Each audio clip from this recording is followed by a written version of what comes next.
Welcome to Must Have Missed It, the podcast about how James hasn't seen like any movies at all. That movie you're always quoting, that your friends are always referencing. There's a really good chance James has never seen it. Sorry, guys. Movies are just not my strong suit. But that's why we're here. I'm forcing James to watch a whole bunch of movies you probably should have seen already. I'm Josh, the supreme mugwump of the International Confederation of Wizards, and this is my co-host. I'm James, just a muggle. Just a muggle, but even muggles know to subscribe to our YouTube channel and the podcast on Spotify, Apple Podcasts, wherever you get them. Occasionally we'll post random stuff on TikTok, which is weird because we're way too old for that shit. We try. Yeah, we try. I didn't even know that TikTok was in portrait format. I thought, anyway. Also follow us on Instagram at Must Have Missed It and on Twitter at Must Have Missed It. And don't forget to join the Discord. Yeah.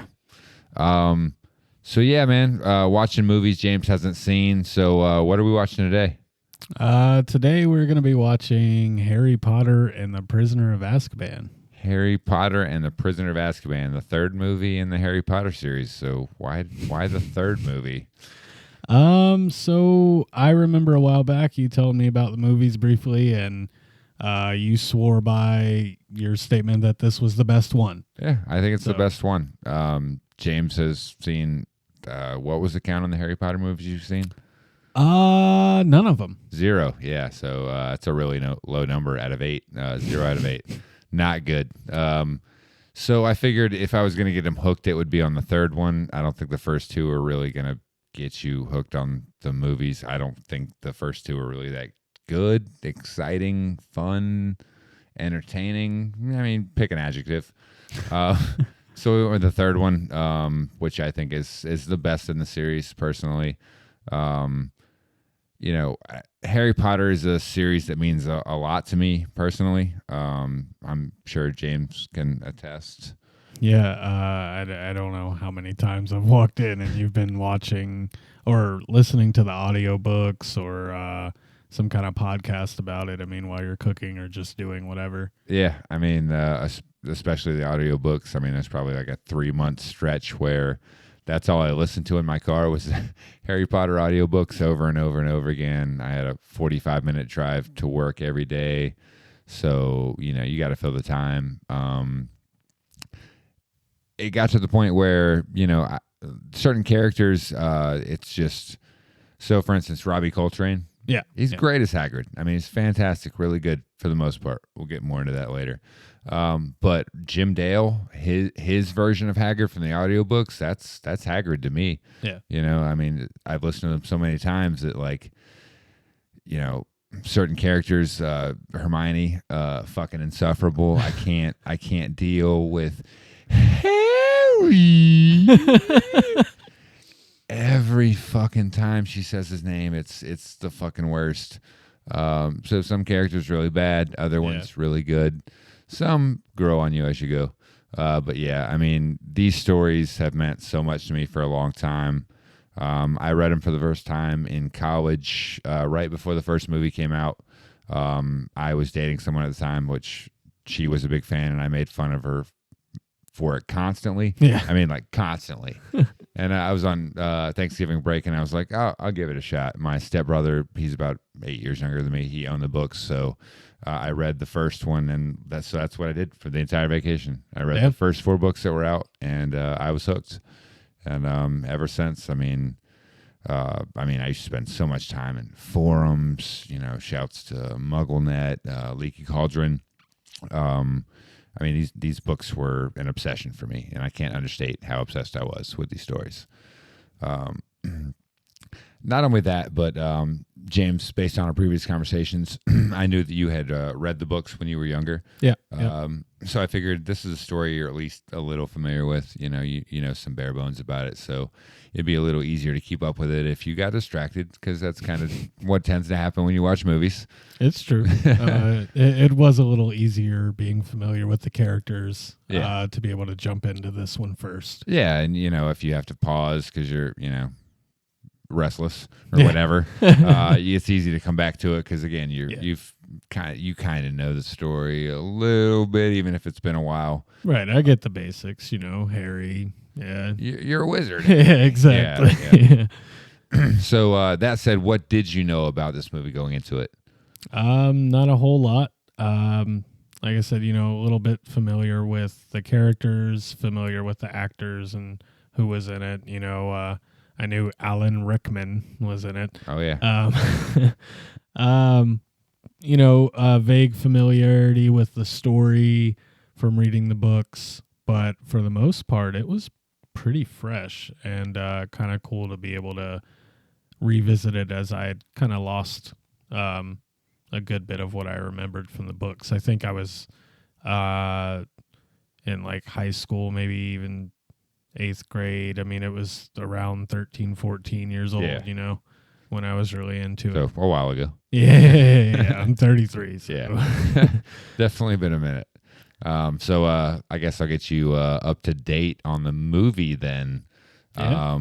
Harry Potter and the Prison of Azkaban, based on the 1999 book of the same name by She Who Shall Not Be Named. This is the third film in the Harry Potter franchise, but it's definitely number one in my heart. The screenplay was written by Steve Kloves, who's written every Harry Potter movie except for Harry Potter and the Order of the Phoenix. Alfonso Cuarón directed, taking the reins from Chris Columbus, who directed the previous two boring-ass installments. And it just feels like a very different movie from the opening scene. I'll talk a little more about this later. But the first two just kind of felt like they could have been made, 20 years ago. The scenes are very standard, static, just what you would expect from, Chris Columbus, he made his name directing movies like Home Alone. Great movie, but, not magical. And so those movies just kind of lack a certain energy and magic. And I think that's the worst thing you could say about a movie about a bunch of kid wizards. Right. The movies just aren't very magical.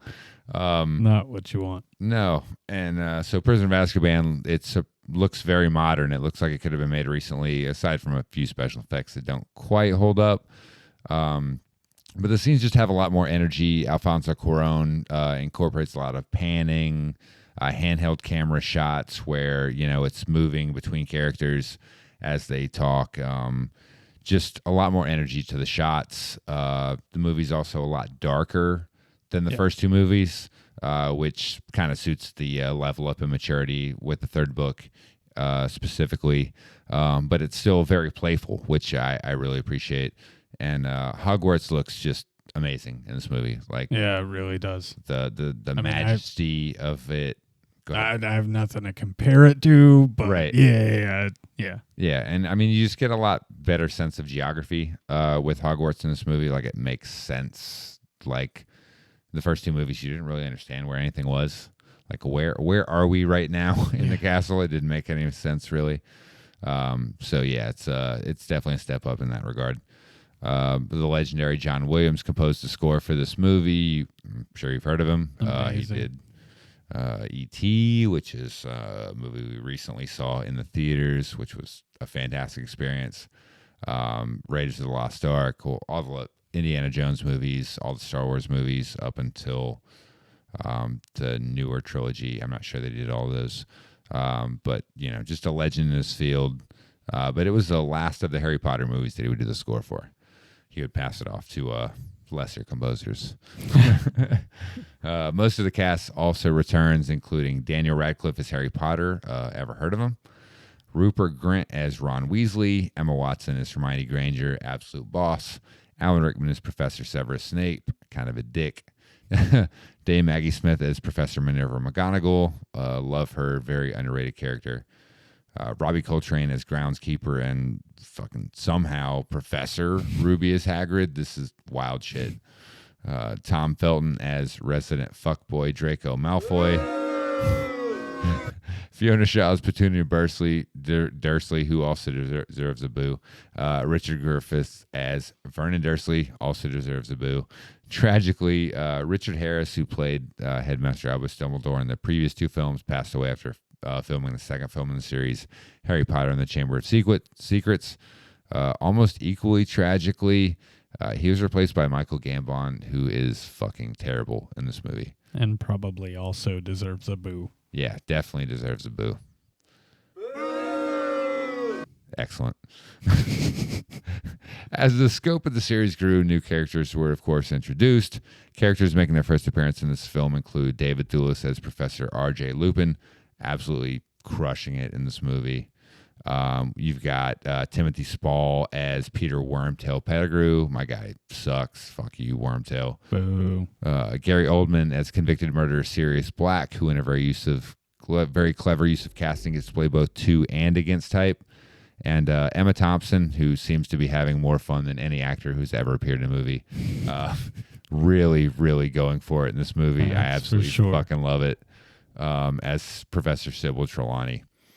The movie was released on June 4th, 2004. I saw it on opening weekend. It's fucking great. So $9 of the $93.7 million it made opening weekend was mine. That was the third biggest movie opening ever at the time. It went on to make $797.5 million worldwide.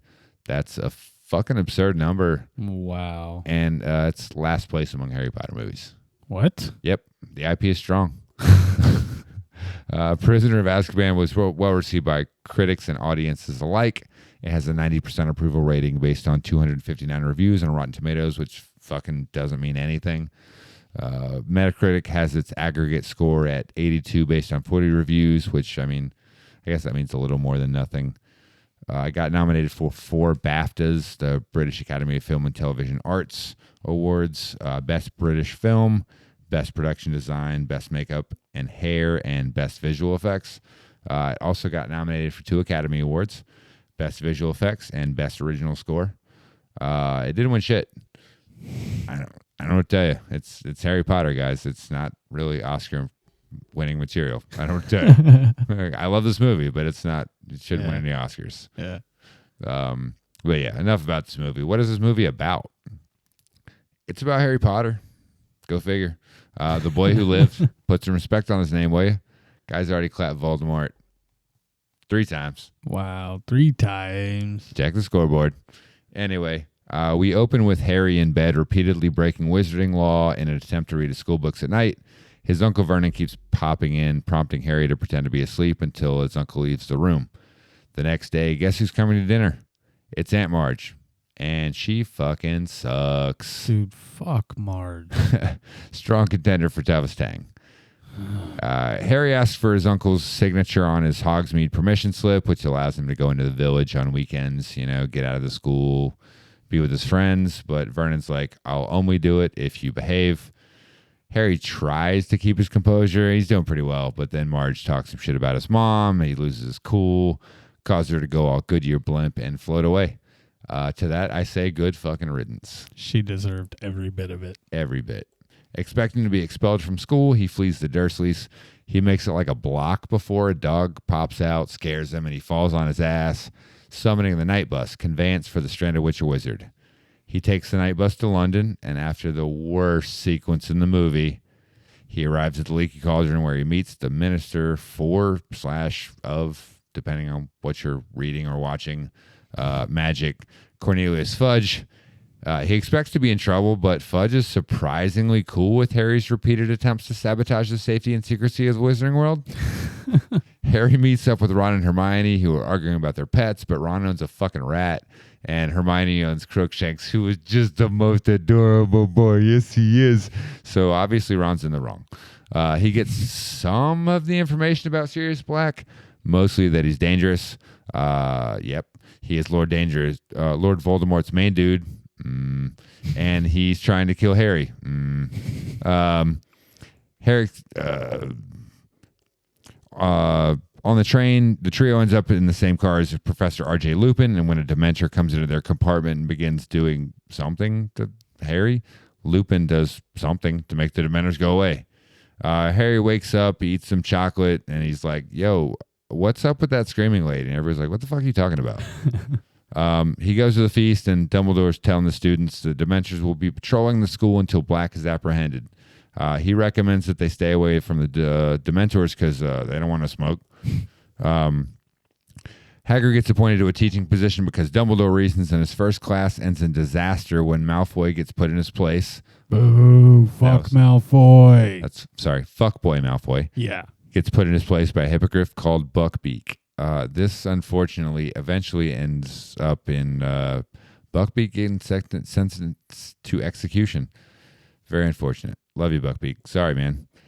We get our first scene with Professor Trelawney where she predicts Harry's imminent death. But, you know, like, he goes to Hogwarts, which is a school of magical underage people. So, like, anybody could die at, like, any fucking moment. Right. We also get our first lesson with Professor Lupin, which is one of the best scenes in the movie. Later, the Gryffindor students are being prevented from entering the dormitory because the fat lady is missing. That's the character's actual name, by the way. Yeah, no fat shaming here. We don't do that. The fat lady. Like, get with the times, she who shall not be named. That's kind of the fucking problem with you in general. Anyway, she's eventually tracked down by a very angry Dumbledore, and I'm head boy, Percy Weasley. It turns out that she was attacked because she wouldn't let Sirius Black in the dormitory. Surprise, motherfucker. The teacher searched the castle with Black as a ghost. Harry plays Quidditch, and that goes really badly. He gets attacked by Dementors while like 1,000 feet in the air and falls off his broom. But he doesn't die because Dumbledore knows that good magic. His broom gets busted up by the Whomping Willow, and he vows to never, ever, ever get owned by Dementors again. So he talks to Lupin and gets him to agree to teach him how to fight them off after the holidays are over. Harry tries to sneak into Hogsmeade Village, but since he doesn't understand causality, he's immediately discovered by the Weasley twins, who are like, yo, where are these footsteps coming from? Harry, you're so fucking stupid sometimes. I really don't understand how you can be so dumb. But they're like, yo, G, we got you. And they gift Harry with the creepiest magical item in the story, the Marauders map. This shows where all the secret passages are in the castle and grounds, as well as where every person is. And also apparently what they're doing at the time. Yo, that shit is crazy. That's way too much power for a 13-year-old. But why is it called the Marauders map? Don't worry about that, because the movie sure as fuck won't. While in Hogsmeade, Harry overhears the conversation about Sirius Black and his parents, i.e.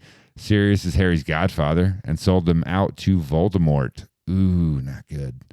Harry very calmly tells Ron and Hermione that he intends to kill Black. Super calm, like very chill. Not chill. Harry has his lesson with Lupin and learns the Patronus charm, like incredibly advanced magic, fucking graduate level shit on his second attempt because he's a prodigy, or because the movie's already 140 minutes long. Harry notices Peter Pettigrew's name on the map one night while he's like being creepy and fucking watching the map at night. What are you doing? And he goes to investigate. He's caught by Snape, who gives him all sorts of shit before Lupin comes to the rescue. Lupin, who has an actual working brain, is like, hey man, that's a map to you and there's a murderer on the loose. Let me get that. And takes it away from him because, again, he has an actual working brain. Later, after divination class, Trelawney goes into a trance and she says some stuff about like the servant returning to the master and the Dark Lord rising again. It's not what you want. The trio make their way down to Hagrid's hut to console him before Buckbeak's execution, stopping on the way so that Hermione can deck fuck boy Malfoy. Boo, fuck boy. They barely make it out before Cornelius Fudge and the executioner McNair, who is a past and future Death Eater, arrive to execute Buckbeak. Scabbers the rat, fuck you, bites Ron and runs off. When Ron follows him, he's dragged under the Whomping Willow by a huge black dog. After pursuing the dog into the tree, Harry and Hermione arrive in the Shrieking Shack. It turns out the dog is actually Sirius Black. Surprise, motherfucker. Lupin arrives and hugs Sirius? Surprise, motherfucker. What the hell is going on? Hermione reveals that Lupin is a werewolf. Lupin and Sirius reveal that Pettigrew is still alive and also is Scabbers the rat. Not only that, he's the person that sold out Harry and his parents' location to Voldemort. Snape shows up, but Harry KOs him with Expelliarmus, which is definitely not how that magic works. Literally, like 20 seconds before that, Snape walks in and casts Expelliarmus on Lupin, and his wand just flies out of his hand. But when Harry does it, Snape gets knocked the fuck out. Goes flying. Yeah. Okay, I guess we were right on the prodigy thing. But Wormtail gets forced back into his human form, and Lupin and Sirius are about to kill him. Harry's like, but like, I don't think my dad will want y'all to be killers, so he intervenes. They take Wormtail out, intending to give him to the Dementors. Harry and Sirius have a chat about living together when this all works out, which is foreshadowing because things will, in fact, not fucking work out. Everybody totally forgot to check their lunar calendars this morning, and Lupin is changed into a werewolf at the reveal of the full moon. Literally, as soon as he looks at the full moon, which, again, I don't think that's how it works. If it was, like, couldn't werewolves just stay inside at the full moon? Right. Just don't look over there. You're fine. Anyway, Wormtail escapes during the confusion. Lupin and Sirius have a doggy fight. Oh, and run away. Harry goes to help Sirius, and they're attacked by Dementors. All seems lost, but just before Harry loses consciousness, someone casts a powerful Patronus charm to save them both. Harry wakes up on a hospital wing to discover that Sirius is about to have his soul sucked out of his body by the Dementors. Again, not what you want, guys. The trio explained to Dumbledore that Sirius is innocent, and he's like, yo, guys, there's an obvious solution to this problem. Time travel. Harry's like, what the fuck? Using Hermione's time turner, Harry and Hermione, who have to leave Ron behind, legs all fucked up, travel 3 hours back in time. They save Buckbeak from execution, and Harry tells Hermione what he thinks he saw before he passed out earlier. He thought he saw his dad casting the Patronus to save his life. When they arrive at the location of the attack, Harry's dad does not show up. Unfortunately, he is dead. Sorry.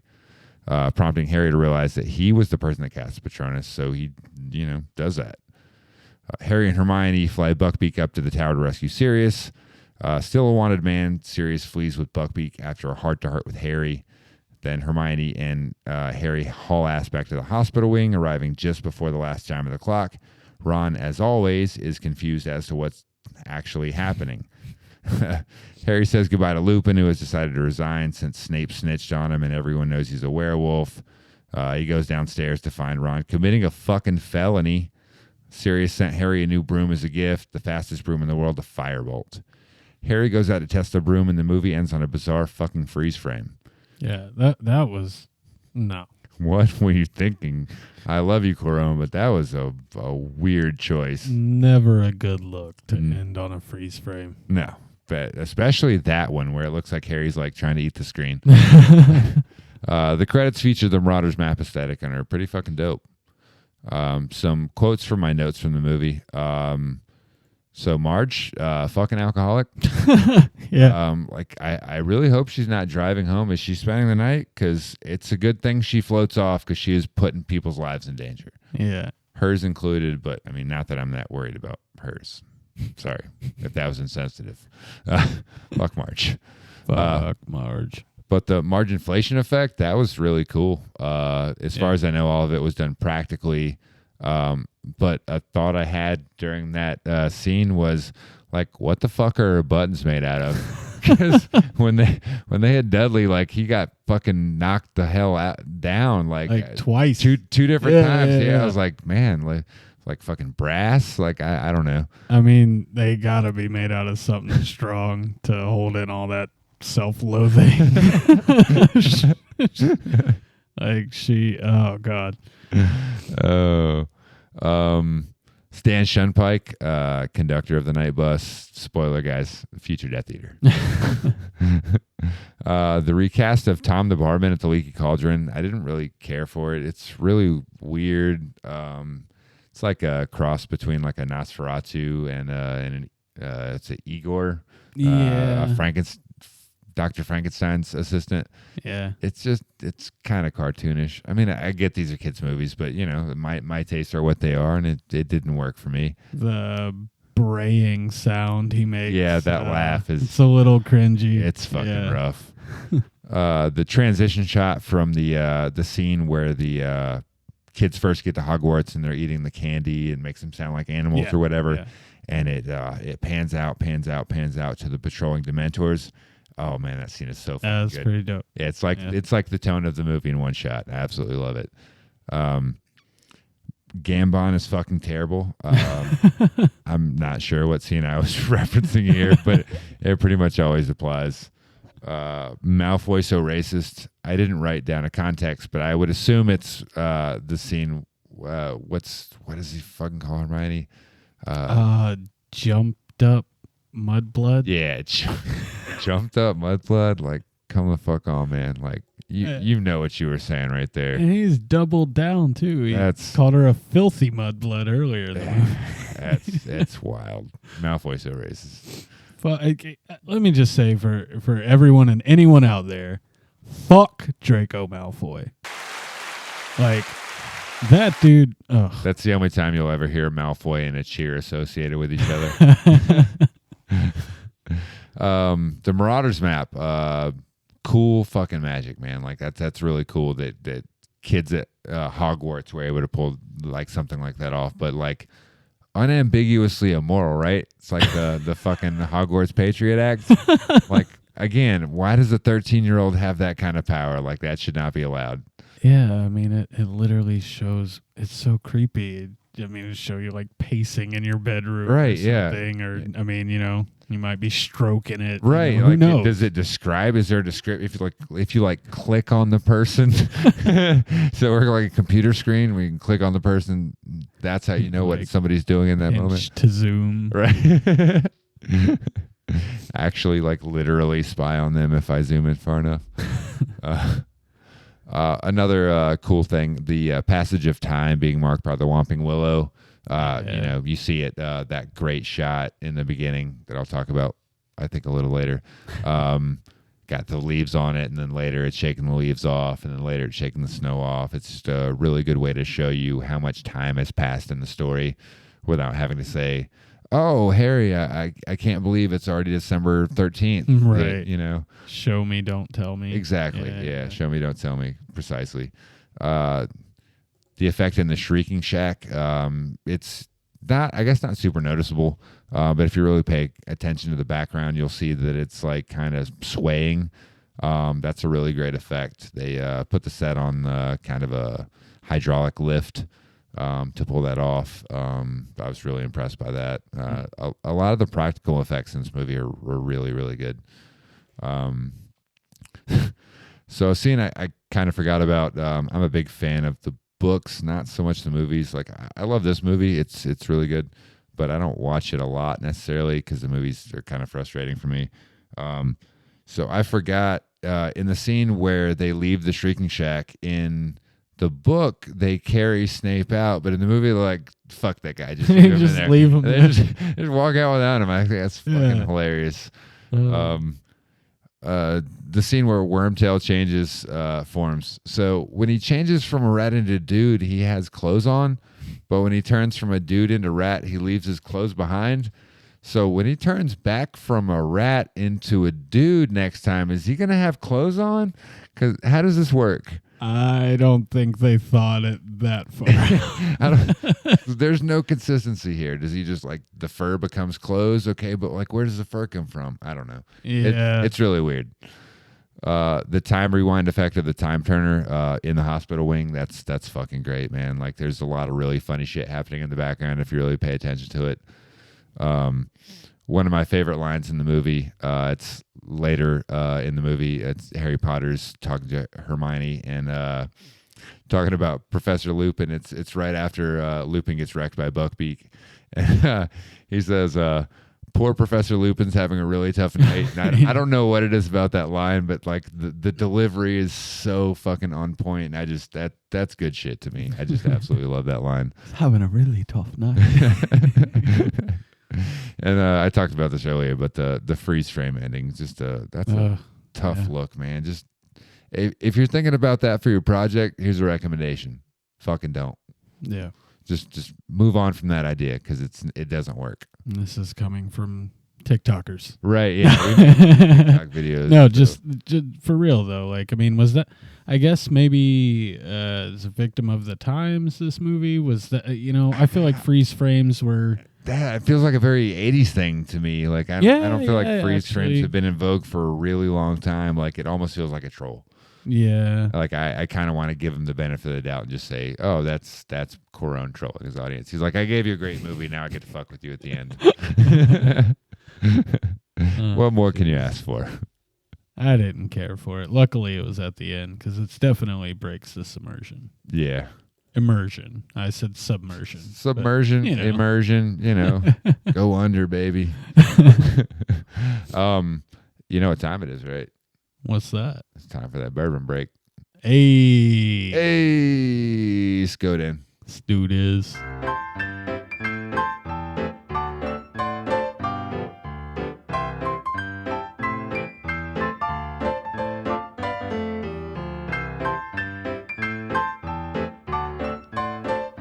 And we're back. All right, man. So how did you feel about this movie? And I guess more importantly, how did this movie make you feel? It had its moments. I think you and I have talked about this multiple times. We're both kind of emotional watchers. Oh, you know? yeah, man. I need that tear-jerking moment in a movie is kind of like really what does it for me. And, so I think I kind of go into movies expecting that there's going to be moments like that. There really weren't a whole lot. Yeah. Not really in this movie. The Buckbeak execution scene was probably the closest. Yeah, that's pretty heartrending when you think he's gone. It's unfortunate. Yeah, that one almost got me. But overall, I don't think the movie didn't blow me away emotionally, but definitely had moments that were super funny. Yeah. Definitely heartfelt moments between the main three, Ron, Harry, and Hermione. But more of how it made me feel had to do with the direction of the movie and overall how it was made. That definitely blew me away. Yeah. Oh yeah. Cuarón really he knocked it out of the box with this movie. Yeah. From the jump, the opening scene with Harry, the intro and how it fades in. Yeah. Him in the bedroom. There's something I'll get to a little later. My absolute favorite moment of the movie. Mm-hmm. Yeah.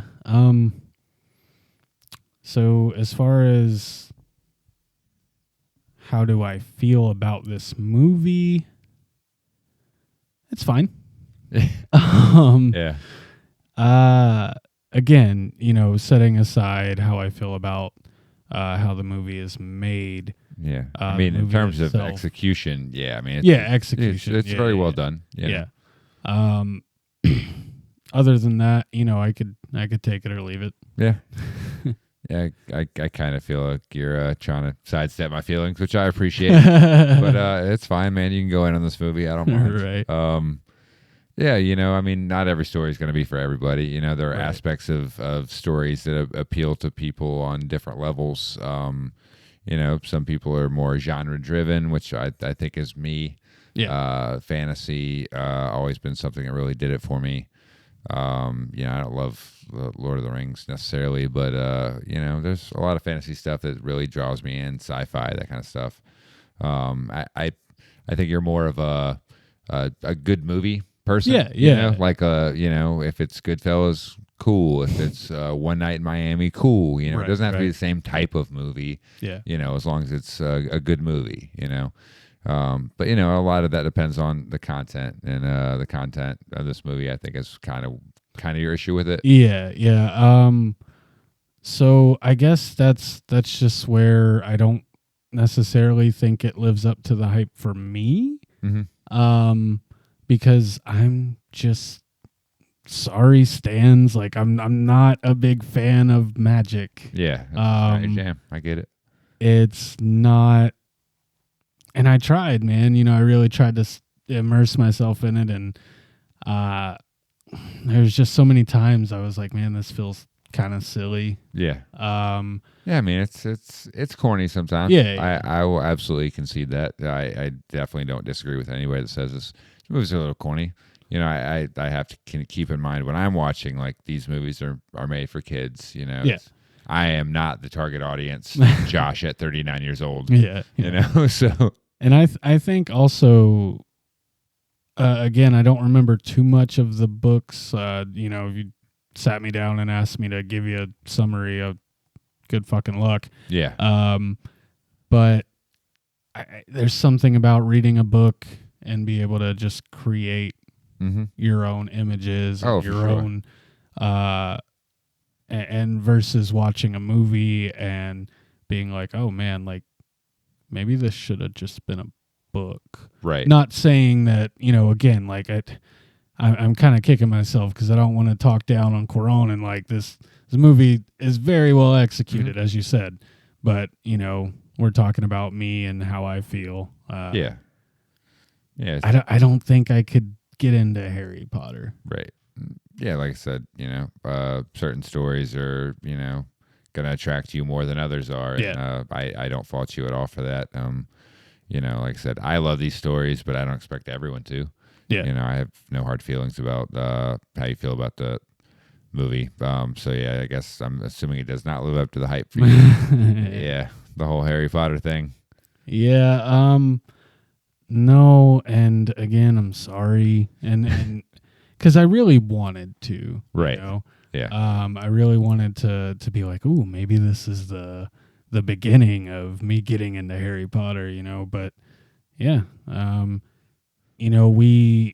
a, as you know, big Walking Dead fan. Post season 6, there's some issues. But we find the stories that relate to us, and Harry Potter's not one that I would ever just dig deep enough to, find my story in that realm. Right. So. Fair enough. So, like, what specifically? Sorry to cut you off, but I felt like it was warranted. You're good. So, is there anything specifically that just didn't work for you in this movie? There were a couple things. Go for it. Not gonna lie, the fat lady. Oh boy. And we glossed over it earlier, but she's tough for me. Yeah, I think both her scenes are pretty bad in this movie. Yeah, and the second one, I think it's the second one where she's talking about Sirius Black being in the really hamming it up there. Like that, I think that might have been the worst. As far as ripping me out of the story. Yeah. Yeah, that was the moment. That yeah. Other than that, not really. Yeah. Again, not to harp on it, but other than just not really being into it, like the movie was fine. I've seen it a few times now, and it's not a drag. Yeah. Yeah. Yeah, I mean, you could there's worse ways to spend 2 hours. Yeah, for sure. 2 hours and 20 minutes. So in terms of like the music and movie magic aspect, what stood out in terms of sound design or score, visuals? Yeah, a lot of it. Yeah. There were a lot of transition scenes that, I mean, I feel like they nailed every one. Yeah. This movie does a really good job of, like we were talking about before, show me, don't tell me. Yeah. Making you feel things without saying, having a word of dialect. I think it's funny when it needs to be. It's serious when it needs to be. And there are a couple things I would rather not have in the movie. I guess I could have put that in the what doesn't work for me. And this is kind of ripping it from you a little bit, but I know you want to talk about it. The ghost horse crashing through the window. Yeah, oh man, I thought I had a note about this. I totally forgot about it until you just brought it up. That's so fucking weird. I don't understand the logic of this scene. Yeah. 2 ghost horsemen burst through the window and glass goes flying, but then the window is still intact, and then another Yeah. horseman comes through and busts the window, and it's still intact. What the fuck is happening? Yeah, that one's definitely weird. So if the first ghost burst the ghost window, then how did the second ghost also burst the ghost window? Isn't it already broken? What the fuck is happening? I don't It just kind of fixes itself. yeah. For convenience. Yeah, so and that's a transition shot that leads into Malfoy complaining about getting hurt by Buckbeak and stuff. Oh man. Yeah. So I guess they didn't nail every transition. That was bad. The Buckbeak flying scene has some really, really cool overhead shots. Oh yeah. And I am a sucker for overhead shots. Like it could be like mediocre. Mm-hmm. If it's overhead, man, like I might like it. I'm all in. I don't know what it is. Just maybe it's the fact that everything is just out in the open. Mm-hmm. For you to see. Very honest shot. It's a shot I love in pretty much any movie. But yeah. Cool. You ready to get into superlatives? Yeah. Let's go. We got some categories here ready to go.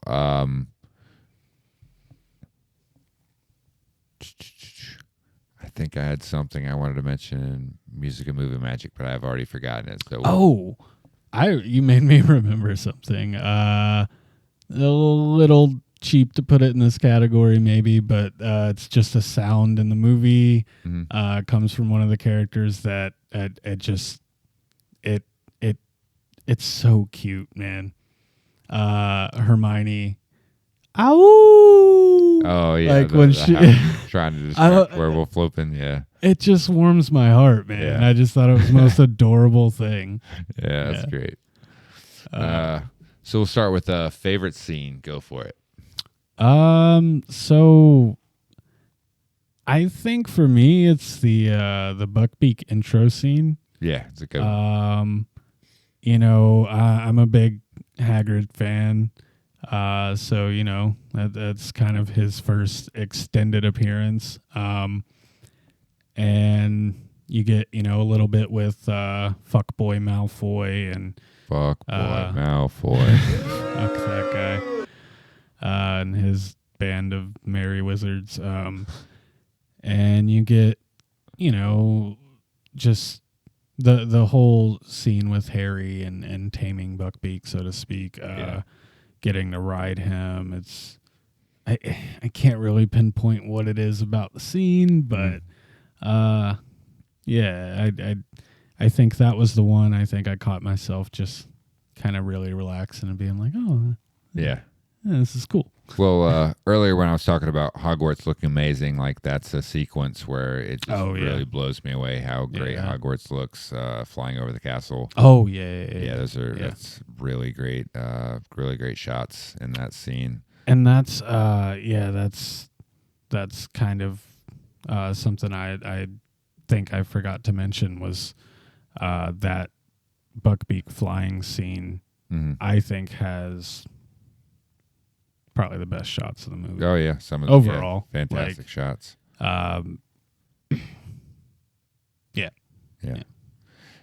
So I have, and I know you didn't choose this because you knew I chose it. I have the Lupin Boggart lesson.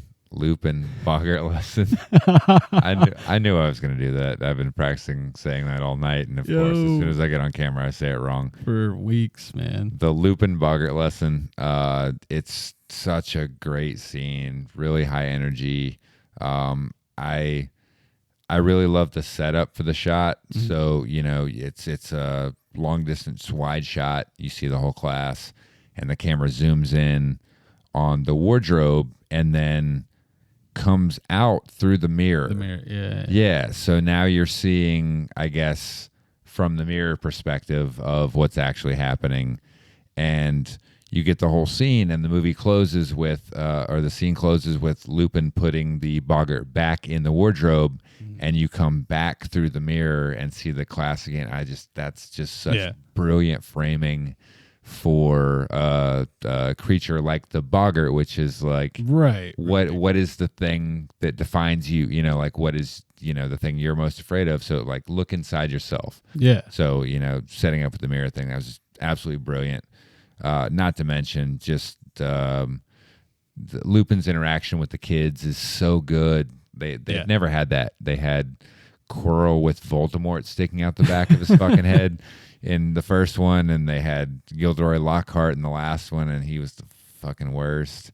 So they've never had that interaction. It's really cool to see him get it, and getting Neville to change Snape on his first attempt. Grandma's clothes. And what's really cool to me as a book reader is like the movie doesn't go into the history of Snape and the Marauders, who were never mentioned in this movie inexplicably. I really just do not understand why they couldn't find time to explain that the Marauders were James, Sirius, Peter, and Lupin. I don't understand why they didn't find time for that, but this shows you kind of that Snape and Lupin have a history. Yeah, because that's the first thing. He's like, let's embarrass Snape. He's gonna hear about this. It's gonna be fucking great. But yeah, it's such a good scene. Also, Parvati Patil, you're a fucking weirdo. You turned your snake into that scary ass clown. Like that's way scarier. I don't know what's wrong with you. Yeah, I mean, not that the snake was any. I'm not saying the snake isn't but frightening, the but clown, the clown, that was your funny alternative. Right. You're a serial killer. Look out for Parvati Patil, everybody. Least favorite scene, what you got? Kind of spoiled this one earlier, but the fat lady Sirius Black scene. Yeah, it's pretty bad. I'm not gonna rehash it. I do have an honorable mention. I know it's something we talked about, but the Harry invisibility cloak scene where he walks in and there's just a bunch of exposition. Yeah. Yeah, it's weird. How did they not discover? Right. The door just opens and Rosmerder's like, oh, sorry, let me get this door over here. Yeah. What? You're a bunch of adult fucking wizards that live in a world where invisibility cloaks exist. Dumbledore has a line in the first, I'm not sure if it's in the movies or not, it's definitely in the books, sorry to be that guy, where he's like, it doesn't matter if you have an invisibility cloak, I'm fucking Dumbledore, is basically what he tells Harry, when he finds him in front of the Mirror of Erised. So it's just hard for me to buy that nobody's like, hey, maybe that's Harry Potter under his cloak. But other than that, yeah, those two kind of break the immersion a bit. Yeah, it's not the best. I have, I mentioned in my recap, the night bus to London scene. Oh my fucking God. Tough watch. For sure. The shrunken head is the most annoying thing that's maybe I've ever seen on film. I absolutely can't stand it. I fast forward through the scene every single time that I watch it. I don't understand what they were thinking with this scene. I found it disturbing when this movie came out. I bought the DVD because right. And I'm watching the special features, and they asked, "What's the change they made that like you like the most?" And she's like, "I really like the shrunken head in the bus scene." And I was like, that's what you are suspect. Like people should keep an eye on you. There's something wrong with you. This is the worst fucking addition to the movies. Of all the changes, this is the one I have the hardest time with. And I get it, it's a kid's movie, but it's so fucking goofy. I can't deal with it at all. All right, so favorite character, who you got? All right. This might not be a popular answer, but I really fucks with Ron, man. Ron? Yeah, Ron's great. I have an honorable mention on this one of Hagrid. I just don't think he doesn't get enough screen time Yeah. for me to say he's my favorite. I mean, he gets some screen time, but Ron, man, the comic relief of the movie for me throughout, and just what a doofus. Right. He's just a lovable doofus, man. Yeah, I thought about a few others, but I just kept coming back like, yeah, Ron. You had mentioned, we were talking about earlier, and you were talking about that scene after they come out of the Whomping Willow. Oh, where he's talking about his leg? Yeah. Oh, man, that's like some of my favorite shit, man. He's telling Hermione, like, oh, it's going to have to come off. Just exaggerating the shit out of it. And, oh, yeah, it's so innocent. And, yeah, that definitely got an actual out loud laugh, while I was watching it the first time. Yeah, good stuff. Ron has the funniest scene in the movie to me. It's the scene I was talking about earlier where Harry's up at night looking at the Marauders, man. He's a fucking creep. Right. And Ron's sleeping and he wakes up and he's like, the spiders, they want me to tap dance. I don't want to tap dance. And Harry's like, you tell those spiders, Ron. And then Ron goes back to sleep. Like, that's so fucking funny. I've seen this movie so many times, and that Still movie gets makes you. me chuckle every single fucking time. It's so good. My favorite character, I have Lupin. I absolutely love Lupin in this movie. Great character in the book, of course, as well. His relationship with Harry is like kind of one of the driving forces of this movie. The scenes he has with Harry are just some of the most impactful emotionally in the movie, I think. We're going to talk about I talked about my favorite scene, but what I think is the best scene in the movie, in an objective sense, is the scene where he teaches Harry the Patronus. For the emotional impact of that scene is really strong. So yeah, I've definitely got Lupin as my favorite character.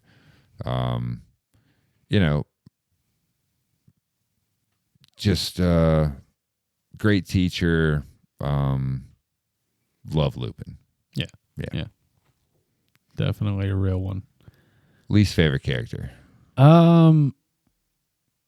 We talked about Marge. We talked about Draco. Draco's like the why am I calling him by his first name? Fuckboy Malfoy. I'm like sitting here like, who is Draco Malfoy?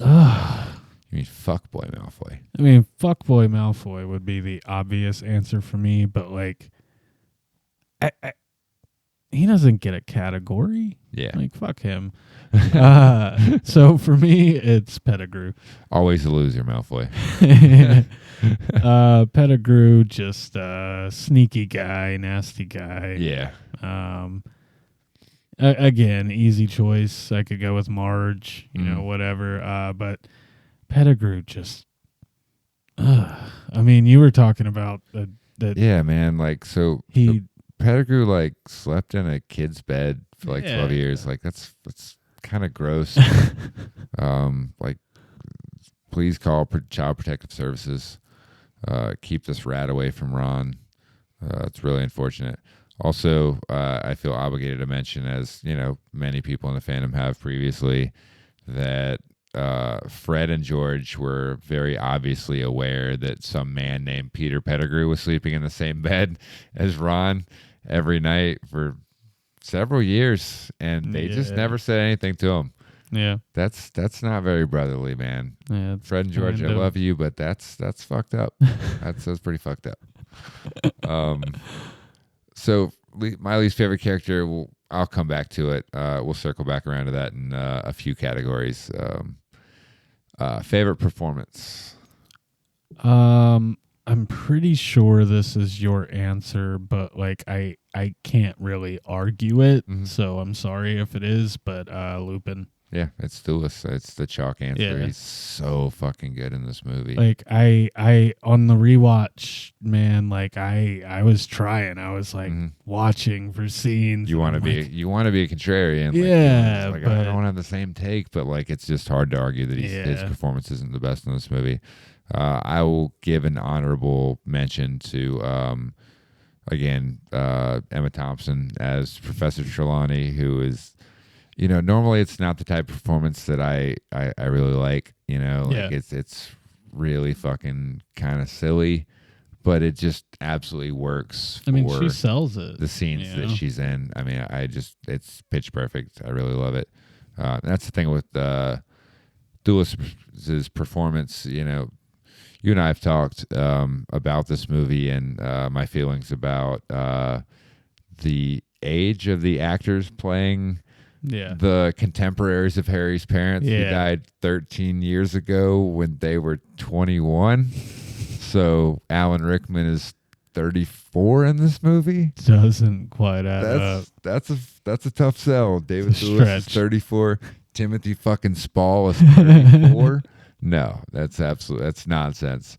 It's really weird that they aged him up the way they did. I mean, don't get me wrong. If it gets Alan Rickman in this movie as Snape, I got to deal with that. To get great actors in these movies, I'll take it. We wouldn't have Thulis if they cast a 34-year-old actor, so I'll take it. But yeah, I mean, in terms of the spirit of the character from the books, I mean, you couldn't have asked for a better performance. It's absolutely perfect. Yeah. Least favorite performance, who you got? Fat lady. Again, it's undeniable. I wanted to kind of turn my TV off. It was bad. I do have an honorable mention because I think I've mentioned the fat lady like 4 times. I don't know. This might be a hot take. I'm not sure. I don't know if Radcliffe fans are gonna hunt me down. It's just one specific scene. It's not his whole performance. Real quick, I'm sorry. I want to guess it. Is it the scene where he calmly tells Ron and Hermione that he's going to kill Sirius Black? Yeah. So in my quotes, it says Harry, quote, "I'm going to kill him." Yes. The face that he makes at the end of that scene just doesn't compute with the things that he's saying. I'm like, bro, I was like, you forgot the camera was still rolling, I think is kind of the thing there. I don't know what happened. My feeling was like, how many takes did y'all do? Because you should have done more. Yeah, this was the best one you had. Yeah. I kind of felt the same way. So it's funny you said that. As soon as you started saying Radcliffe, I was like, oh, I know exactly what you're talking about. It sticks out like a sore thumb. Yeah. So, and I mean, and Radcliffe for the most part in this movie does great job. Really solid performance, I think. And so my least favorite performance is going to be kind of similar. Like, it's an actor that I think for the most part does a good job in this movie. But Robbie Coltrane as Hagrid delivering the "Buckbeak's been sentenced to execution" line is so fucking bad. Like, absurdly bad acting. He does not seem invested in the scene. He's like, this is so fucking ridiculous. Like, give me the bag and let me get the fuck out of here. I don't think I cannot quite appreciate it. I don't think I really picked up on it watching it, but I could see him skipping the rock. Yeah. It's just no real the emotion. Yeah. And even the voice is like, no, that's not how Hagrid would sound. He would be like incomprehensible in this moment. Like, you wouldn't have a fucking clue what he was saying. It'd be a mess. And Robbie Coltrane delivers it pretty much straight faced. It's just a really weird choice. So yeah, now we're on to coolest hang. Who you got?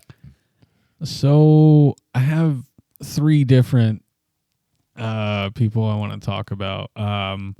Ron. Sorry to put favorite character and coolest hang together, but for kind of the same reasons. But Sirius Black, man. He's resourceful. Yeah, definitely. The prison stories would be dope. Right. And then I also have this is more of kind of a joke one, but the Weasley twins. I mean, they're resourceful, right? Bro, like, you want to party, like, fucking hang out with the Weasley twins. Exactly. Like, those dudes are getting in some shit all the time. And there's 2 of them. Yeah. So, like, it's like there's always one around. Yeah. You're never that bored. Like, fuck, oh, George is in class. Well, what's Fred doing? And they're basically the same person. So, yeah. And I mean, aside from, their illicit compliance with Pettigrew sleeping in the bed with. Right. Yeah. It's again Ron. tough look. Please do better. So your coolest hang. I kind of copied the thing that you did. So my coolest hang is also my favorite character from the movie. It's also my favorite performance from the movie. It's Lupin. Just chill guy. I'd say wise beyond his years. And as a werewolf, he's the kind of guy that really like appreciates the companionship. Yeah. Like, he doesn't get to interact with people like, he's an outcast. He doesn't get to, he doesn't have a lot of friends, man. Yeah. So like you would know that he's your friend, and just seems like a really cool guy to hang with. Yeah, I'd definitely have some beers with Lupin. I kind of know a guy like that. Who's your, or I guess it's on me for toughest hang, right? Toughest hang. Oh, it's Marge. It's Marge. It's Guys, fucking Marge. how the fuck could it be anybody but Marge? Like, from the jump, oh gosh.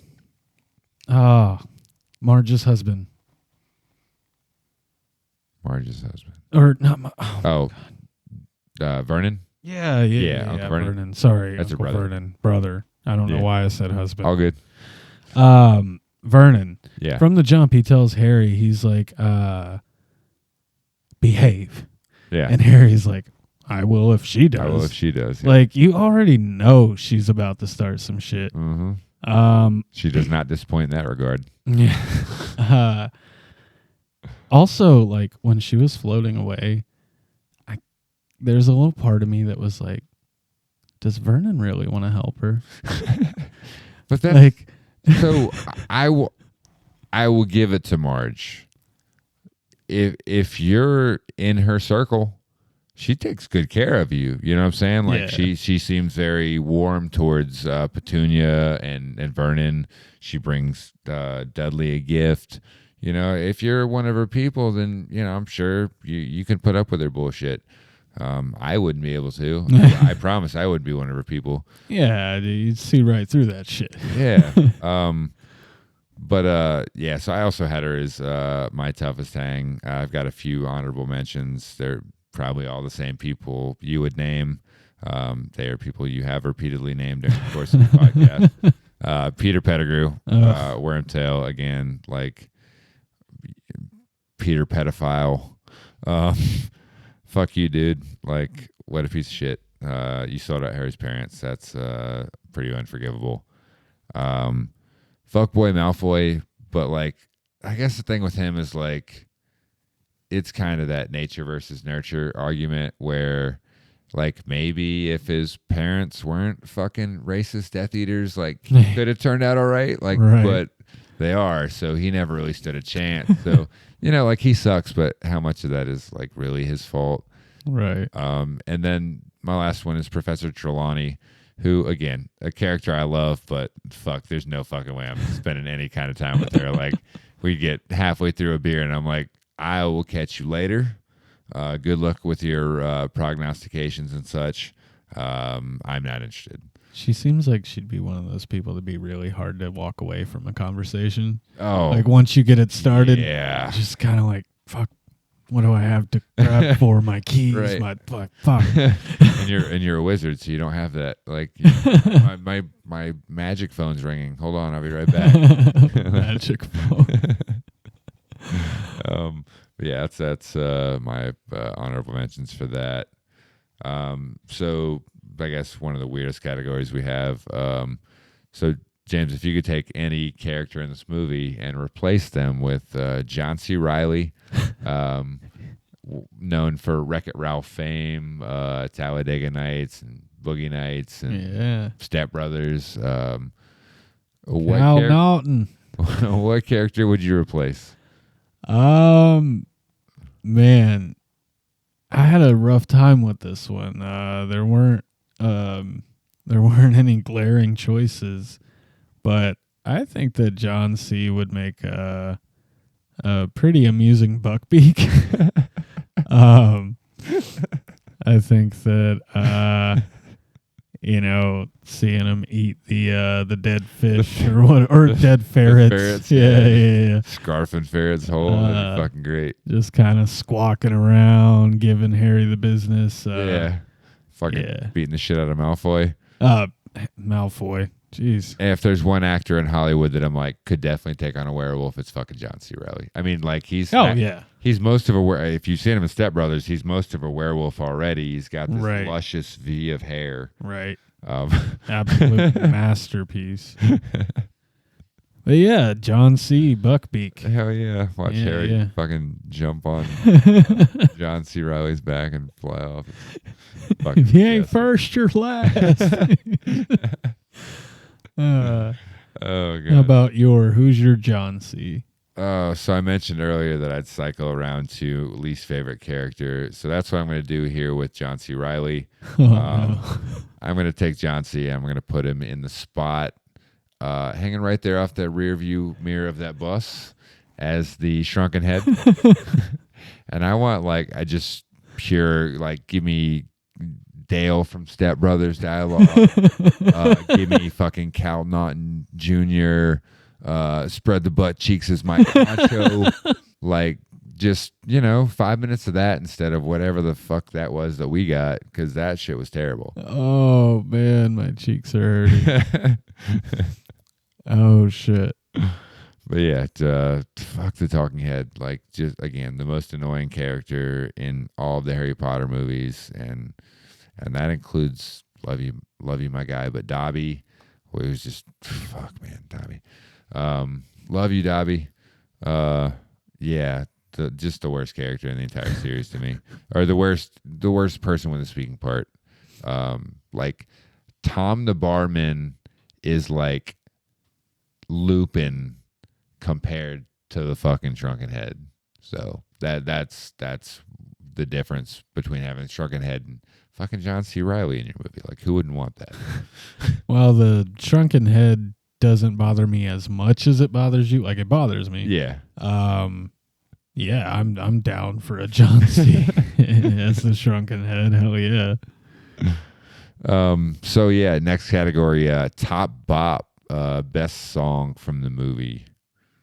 I'm gonna go with Buckbeak's Flight. Yeah. Song that's yeah. That's a good one. It's a bop. Yeah. It fits the scene perfectly. Yeah. Again, Very especially the scenes where he's flying over Hogwarts specifically. That music just hits all the right notes. It's really good. I definitely can't argue with that as a top bop. Go back and listen to it, guys. It's something. Yeah, I have. It's funny. It's basically the scene after. I have not the scene after, but close to it. Yeah. I have a window to the past. It's the scene where Lupin is talking to Harry. Oh yeah.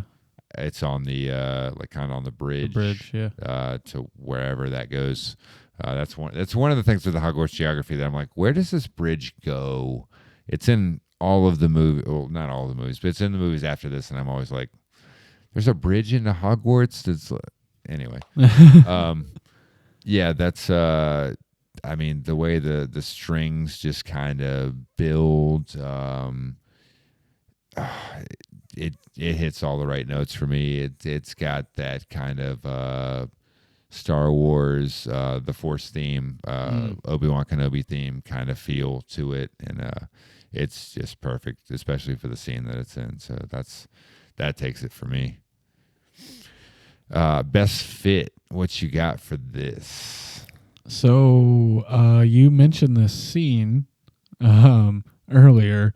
So during the Hagrid rock skipping scene, he's wearing this furry coat with a polka dot tie. Yeah, he's got I think it's high waters. It doesn't look like it's pants. I think he has them rolled up. Yeah, I was wondering. I was like, are those rolled up or are those like Yeah. hemmed. Like, what's going on there? But yeah, it's like a Yeah. fur blazer, Yeah. basically, with the polka dotted tie. Yeah, Like, man, he's dripped out. it's the haggardest look you could possibly come up with. Yeah.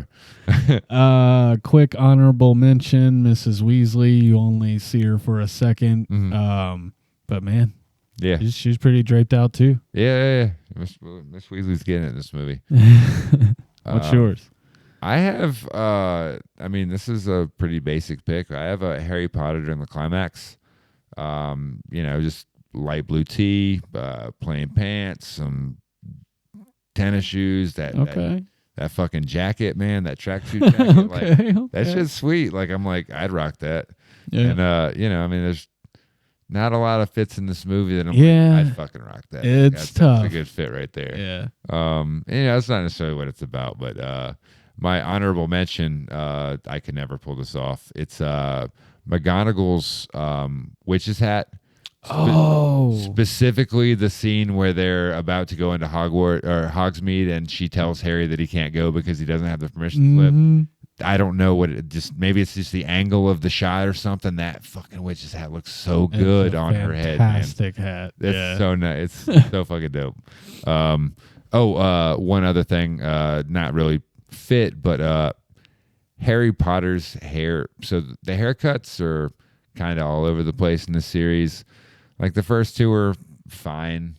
The fourth one is this long hair cut, and then you get into the fifth one, he looks like he works at a bank. It's just like, wait, what happened between these two movies? But this movie is this is the haircut I pictured Harry Potter with when I read the books. Pretty messy. The length, I guess, is just what I pictured. So, like, props to the Harry Potter hair in this movie. Really good. So the next category, it's kind of a rotating category. We'll go kind of season by season on this. For season 1, we chose we pick one character from this movie, and we can add them to our zombie apocalypse survival team. Say you were stuck in the Walking Dead universe, who is the character from this movie that you really think would benefit you and your team the most? I'm going to be surprised if we don't share this answer. It's Hagrid. Oh, we did not share that. We don't. Okay. I have him as my honorable mention. Okay. The size. Yeah. Come on. Yeah, human shield. And he just fucking chuck zombies out of the way like it's nothing. You can utilize him, unlike the Walking Dead TV show did with Tyrese, and he could definitely, wreck some shit. Yeah, for sure. Really, no other reasons. Yeah, and he's not. He's nice enough. He's cool, Hank. Impressionable. Yeah. I mean, I'll be honest. I think in this movie, like, Hagrid's probably the worst Hang that he is in all of the movies, because, like, most of the time he's a downer in this movie. He is. Look, man, I love Hagrid, and I want to be there for my friends, but, like, everyone has to do a lot of being there for Hagrid in this movie, and Hagrid doesn't really do a lot of being there for anybody else, if we're being honest. The part where it's better in the books. He's a much better. It's a much more equal relationship in the books. Yeah. In this book specifically. The part where Hermione has to remind him that he's the adult. Right. Hey, you're the only adult around here. Like, do something about the bleeding child on the ground. He's like, I'm the teacher. I'll do it. Oh man. Yeah, I've got him as my honorable mention. I'm actually surprised that we didn't have the same answer here. All right, who you got? Buckbeak, man. Oh shit, bro! Like, fierce, like, absolute warrior. And then, like, yo, this is rough. Let's get out of here. And you just hop on Buckbeak's back and fly away. He's got HMO too. He's got fly. Like, shit. You can't fuck with that, dude. Only a flying creature can attack a flying creature. That's a Magic the Gathering reference. I never really played it, but I'm familiar with it. Yo, my mind is blown right now. bro, it's like as soon as we came up with the category, I was like, oh, this is the easiest category. This is going to be the easiest movie I'll ever have to choose this category. Well, I'm fucking grounded with Hagrid then. Yeah, sorry, man. Buckbeak's too not quite strong enough to carry you and Hagrid as well. Right. Maybe you can come, but Hagrid's got to get left behind. Sorry, bro. That's all right. There will be other options for aviation in other movies. Hopefully, yeah, because I mean, the character, only comes with accessories to an extent. So, if we do Top Gun and you're like, I choose Maverick because he can fly a jet. I'm like, well, the jet's not the. Buckbeak literally has wings, so he can fly. Anyway, and the final category is MVP. I would be absolutely shocked if we didn't have the same person here or the same thing here. Go ahead. So you want to do like a 1, 2, 3, go? Yeah, we'll go 1, 2, 3, go. All right, so we go 1, 2, 3, and say it. Yeah, 1, 2, 3, answer. All right. 1, 2, 3, Quaron. Yeah, I mean, it's obvious, this movie. Like I said, as we've discussed, James hasn't seen any of the previous movies, and I think that's a really good way to appreciate what Quaron brought to this movie, is to look at the opening scene from Chamber of Secrets and then compare it to the opening scene of this movie. And the scenes are similarly framed, I guess. So you have a long shot that kind of pans down to Harry's room. And in the Chris Columbus version, the camera pulls up to the window and it stops, and then it cuts to a Harry POV of him reading a book. And I was like, yeah, I mean, you could do it that way. And this movie opens with a similar shot where you get a long shot of the Dursleys' home, and you pan in and you pan in and you pan in, and you keep moving closer to Harry, and there's this little effect that you see, and if you're paying attention, you're like, oh, we just went through the window. Yeah.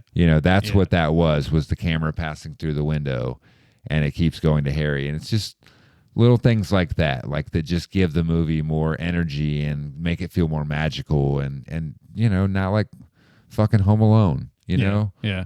So I think that's a big thing. The look of Hogwarts, again, it gives it a real. It feels like a real place. You're like, okay, that's Gryffindor Tower. That's Ravenclaw Tower. That's the Astronomy Tower. Like you understand where shit is. Okay, this is where Hagrid's hut is in relation to the castle. This is where the Whomping Willow is in relation to the castle. You just really didn't get that in the first two movies. And the last thing I'll mention. Sorry to just keep going, is the lived-in feel of the movie. Like, I talked about Hogwarts seems like a more real place because you get a better sense of the geography and things like that. But also, Quaron's decision to have the kids dress themselves as they thought their characters would dress. So, Hermione, a very straight-laced character, you see her robes all the way up, like very prim proper. You look at Seamus Finnegan and like his tie is barely on, so right. like it just really just makes it feel authentic and like a real place, like these are real kids, not just, background like props basically. Yeah. My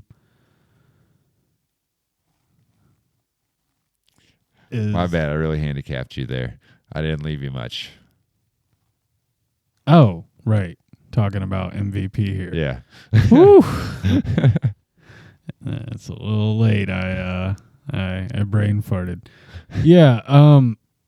I think a lot of those things are taken for granted when people watch movies. I'm shocked when I talk to my wife sometimes about the movie that we both just watched, and we're discussing it, and she didn't see it the way I saw it. Right. So all those things you mentioned, I don't think people really appreciate them as much as they should. And I think that's why some people may argue that the first or second Harry Potter are better Yeah. than the third. But yeah, I think that just comes down to what you look for in movies. Yeah. You know, if you're a comfort food person, then you know, like I just want that thing that feels familiar to me. Then yeah, the first or second movie is probably more in your wheelhouse. You know, Yeah. this is a different thing than those. So yeah, I feel like we've we've already kind of touched on what I really liked. You know, there's a part kind of where the camera pans through all of kind of the relevant locations of the movie. You know, it passes by like the Whomping Willow, passes by the bridge. I think it maybe even passes over the lake or pond area where Sirius dies. It just kind of shows a little glimpse. I think Hagrid's shack is in there. yeah, So that was really cool. Just kind of a little bit of foreshadowing again, without really telling you anything, but kind of like, you know, here's where some shit's gonna go down. right. Um, The another scene I want to highlight real quick is the scene with the bird, which is like semi-tracking shot. It has a few cuts in it, but oh, you know, maybe that's the one. I think that's the one you're talking about. Yeah, there is a bird. It's not just Yeah. the camera. Mm-hmm. Yeah, The I'm bird's tripping. flying along and hits a bunch of Yeah. different landmarks. Yeah. And it lands or comes near the Whomping Willow and it just swats it out of the sky. I didn't even realize Yeah. that was the same. Yeah, And that's the kind of transition shot that you just don't get in the first two movies. You know, that's one of the things that's I specific. don't know why I thought those were different. Yeah, specific to Cuarón's vision of this movie. So yeah, just definitely the MVP. I mean, I didn't even consider a runner-up or honorable mention for this category because I just thought far and away he was the choice. There were, just real quick, a couple of things, the horror aspects of the movie, man, like the little playground scene in the beginning before Harry gets on the bus. Yeah, where everything starts swinging and swaying. Yeah, and stuff. There was also the way when the Dementor first appears in the train car, his hand coming across and the glass and the ice, coming over the glass. That was dope. Like moments that really were creepy. Yeah, I mean, the way the Dementors look in this movie is really good. It's funny if you go and compare this to Order of the Phoenix. Like the Dementors in that movie look really bad. I don't know what happened with the design, but they just went. They took a left turn and it was terrible. And this movie, which came out 4 or 5 years before that movie, just they look way better. I'm like, what happened? But yeah, that's the look of the Dementors in this movie is really good. That might be a podcast. That might be a podcast, guys. We appreciate everybody tuning in, listening, watching on YouTube. Make sure to subscribe, like the video, comment. Do all the things. All of them. All the things. All of them. Discord, Instagram, Twitter, TikTok, YouTube. Yeah. That's all. I think I got all the things. Yeah. Sound like all the things. Yeah. But thanks for watching, guys. We'll see you next time.